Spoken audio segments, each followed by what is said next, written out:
YouTube ফেসবুকে অনেক বক্তার বক্তব্য শুনতে পাওয়া যায়। তারা বলে মক্কা শরীফ গেলে পরে মদিনা শরীফ যাওয়ার প্রয়োজন নয়।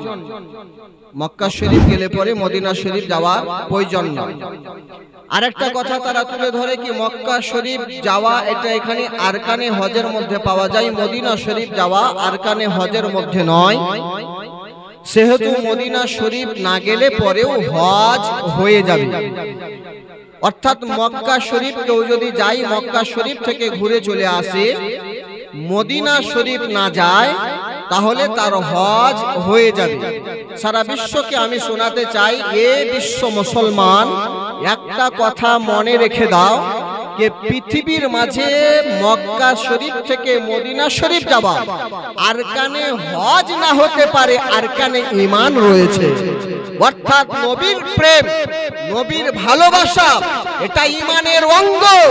পৃথিবীর মাঝে কেউ যদি পূর্ণতা ঈমানের অঙ্গটা লাভ করতে চায়, অর্থাৎ পূর্ণ মুসলমান হতে চায়, নবী পাক সাহেবে লাউলাক বলতে আছে, হে জাহানের মানুষ শোনো, তোমরা যদি মুমিনে কামিল হতে চাও, তোমাদের মধ্যে যারা মুমিনে কামিল হতে চায়, মা মিন আহাদিন, তোমাদের মধ্যে কেউ যদি মুমিনে কামিল হতে চাও, তাহলে তোমরা যতক্ষণ পর্যন্ত মুমিনে কামিল হতে পারো না, ততক্ষণ পর্যন্ত মুমিনে কামিল হতে পারবে না। যতক্ষণ পর্যন্ত ধন অপেক্ষা, দৌলত অপেক্ষা, আওলাদ অপেক্ষা, বাপ অপেক্ষা, মা অপেক্ষা, বিবি অপেক্ষা, বাচ্চা অপেক্ষা, আওলাদ পরিবার পরিজন অপেক্ষা, সব জিনিসের চাইতে বেশি রাসূলুল্লাহকে ভালো না বাসবা তুমি ততক্ষণ পর্যন্ত মুমিন হতেই পারো না। আল্লাহ পাক খালিকে কায়নাতের হাবিব বলতে আছেন, নবী মুস্তাফার ভালোবাসার জন্য নবী পাক সাহেবে লাউলাক বলতে আছেন, লা ইউমিনু আহাদুকুম হাত্তা কুনা আহাব্বা ইলাইহি মিন ওয়ালাদিহি ওয়ান নাসি আজমাইন, মিন ওয়ালাদিহি ওয়া ওয়ালিদিহি ওয়ান নাসি আজমাইন। নবী পাক সাহেবে লাউলাক বলতে আছেন, হ্যাঁ বিশ্ব মুসলমান, আজ মুমিনে কামিলের যদি সার্টিফিকেট নিতে চাও, মুমিনে কামিল যদি হতে চাও, তাহলে শোনো, মুমিনে কামিল তোমরা ততক্ষণ পর্যন্ত হতে পারবে না যতক্ষণ পর্যন্ত না নিজের বাপ অপেক্ষা, নিজের মা অপেক্ষা, নিজের সন্তান অপেক্ষা, নিজের বিবি অপেক্ষা, নিজের বাচ্চা অপেক্ষা, নিজের ধন অপেক্ষা, নিজের পরিজন অপেক্ষা, নিজের পারাপতি অপেক্ষা, অর্থাৎ এভরিথিং বিফোর এভরিথিং, সমস্ত জিনিস চাইতে বেশি নবী মুস্তাফাকে ভালোবাসতে পারবে, নবী মুস্তাফাকে ভালোবাসতে পারবে না। অর্থাৎ নবী মুস্তাফার ভালোবাসা এটা ঈমানের অঙ্গ, নবী মুস্তাফার ভালোবাসা এটা কামিল মুমিনের পরিচয়, নবী মুস্তাফাকে ভালোবাসা এটা পূর্ণ ঈমানের পরিচয়। এ বিশ্ব মুসলমান, নবী পাক সাহেবে লাউলাক আপনাকে আমাকে নবীর প্রেম শিক্ষা দিয়েছেন, নবীর ভালোবাসা শিক্ষা দিয়েছেন। এবারে একটা কথা ভাবুন, পৃথিবীর মাঝে কেউ কাবা শরীফ যদি জিয়ারত করতে চায় আর নবীর রওজা না যায়, আচ্ছা নবীকে ভালোবাসে না নবীকে ভালোবাসে না? বললেন একটা গ্রাম গেলেন বেড়াতে, শ্বশুর বাড়ি বেড়াতে গেলেন, এ শ্বশুর বাড়ি বেড়াতে যাওয়ার পর শ্বশুর বাড়ির গ্রামে যদি নিজের চাচার বাড়ি হয় আর নিজের চাচার বাড়ি না যায়, শ্বশুর বাড়ি থেকে ঘুরি সালাম দিই, শাশুড়িকে মিষ্টি দিই, পালায় আছে, তাহলে চাচা কি বলবে? শাশুড়িকে ভালোবাসো, আমাকে ভালোবাসো না। যদি আমাদেরকে ভালোবাসতা, রক্তের মর্যাদা রাখতা, তাহলে শ্বশুর বাড়ি এসেছিলা, থেকেছিলা, যা করেছিলা, আমার বাড়িতেও সামান্য সময়ের জন্য আসতে পারতা। এ বিশ্ব মুসলমান, তাহলে বুঝে যান, কেউ যদি মক্কা শরীফ যায় আর মদিনা শরীফ না যায়, তাহলে সে আপনাকে শিক্ষা দিতে আছে নবীর প্রেম থেকে দূরে থাকার। অর্থাৎ সে একটা আলাদা ইসলাম তৈরি করার চেষ্টা করতে আছে, যাতে নবীর প্রেম না থাকবে, একটা আলাদা ধর্ম তৈরি করার চেষ্টা করতে আছে, যাতে নবী মুস্তাফার উলফত মোহাব্বত না থাকবে। এ বিশ্ব মুসলমান, মদিনা শরীফ তো ওই জায়গায় না, ও জায়গার নাম মদিনা শরীফ, তো ওই জায়গাকে বলা হয়। নবী পাক সাহেবে লাউলাক বলতে আছেন, মান যারা কবরি ওয়াজাবাত লাহু শাফাআতি। পৃথিবীর মাঝে কোন মানুষ যদি আমার রওজা জিয়ারত করলো, তার জন্য আমার শাফাত ওয়াজিব হয়ে গেল। তাহলে গুনহেগার মানুষ গুনহার ভার নিয়ে, গুনহার বোঝা নিয়ে নবীর রওজা শরীফ যদি না যায়, তাহলে জানতে হবে এ নতুন একটা কোন ধর্ম তৈরি করার চেষ্টা করতে আছে, এ কোন নতুন একটা পন্থা তৈরি করার চেষ্টা করতে আছে। আর আমরা নবীর দরবারে যাব কেন, যাওয়ার কারণটা কি? তো কোরআন উঠিয়ে দেখুন, আল্লাহ পাক খালিকে কায়নাত মহাগ্রন্থ কোরআন পাকের মধ্যে বলতে আছে, ওয়ালাউ আন্নাহুম ইদ যালামু আনফুসাকুম জাউকা ফাস্তাগফিরুল্লাহ ফাস্তাগফারা লাহুমুর রাসূলু লাওয়াজাদুল্লাহ তাওয়াবার রহিমা।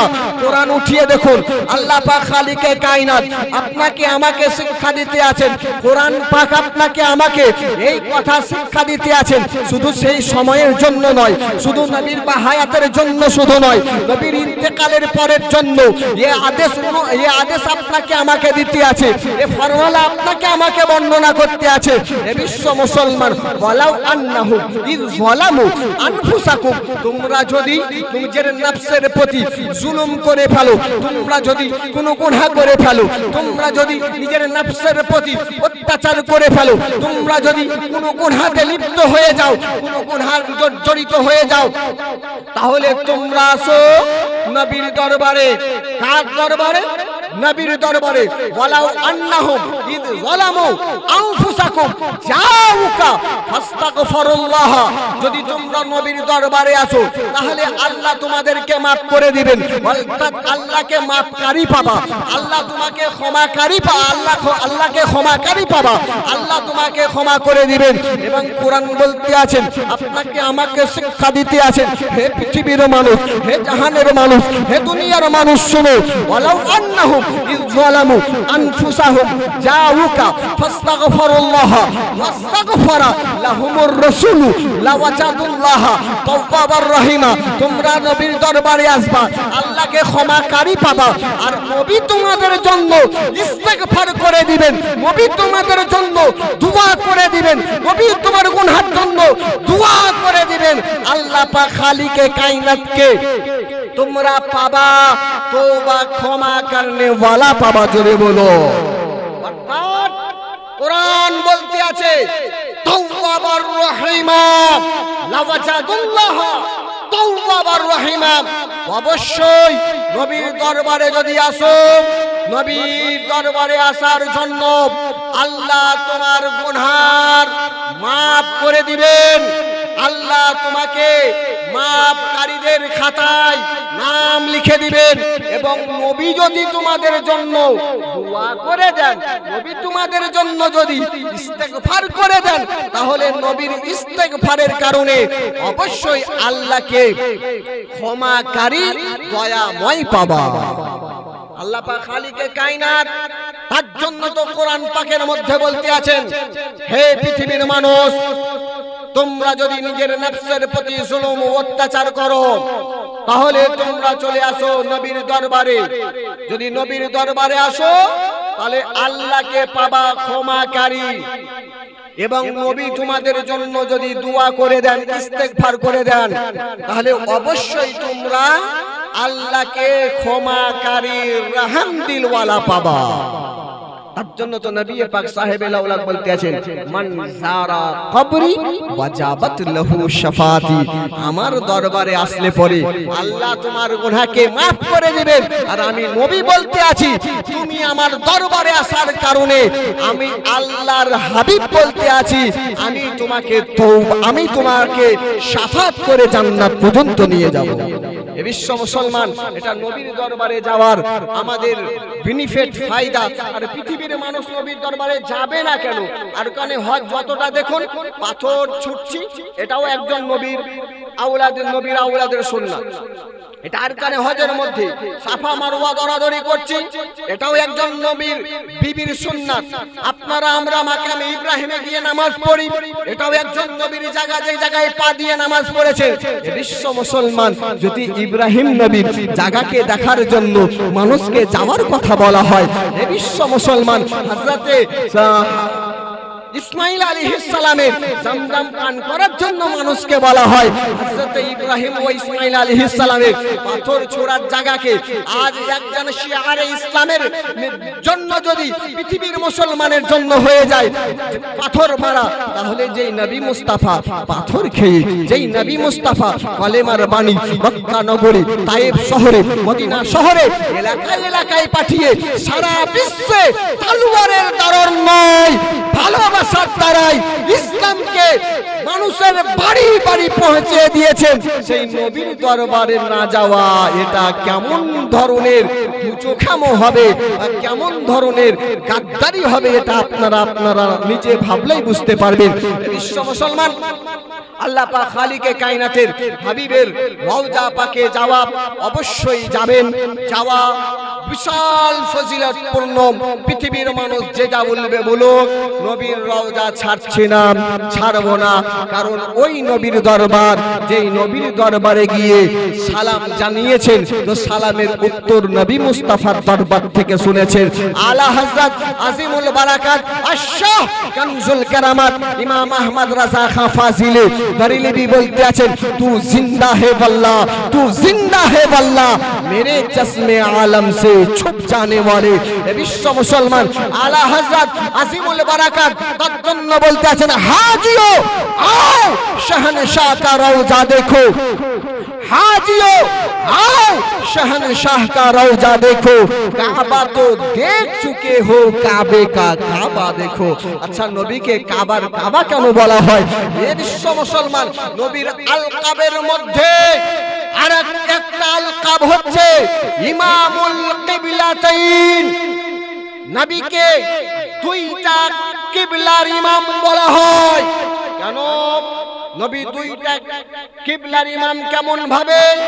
না তো আপনারা আমরা জানি, পবিত্র কাবা শরীফ মুখে নামাজ পড়ার আগে কাবা শরীফের দিকে মুখ করে নামাজ পড়ার আগে ইসলামে মানুষ নামাজ পড়তেন বাইতুল মুকাদ্দাসের দিকে তাকিয়ে।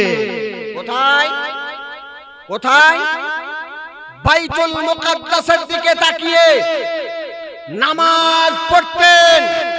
নবী পাক সাহেবে লাউলাক ইচ্ছা প্রকাশ করলেন।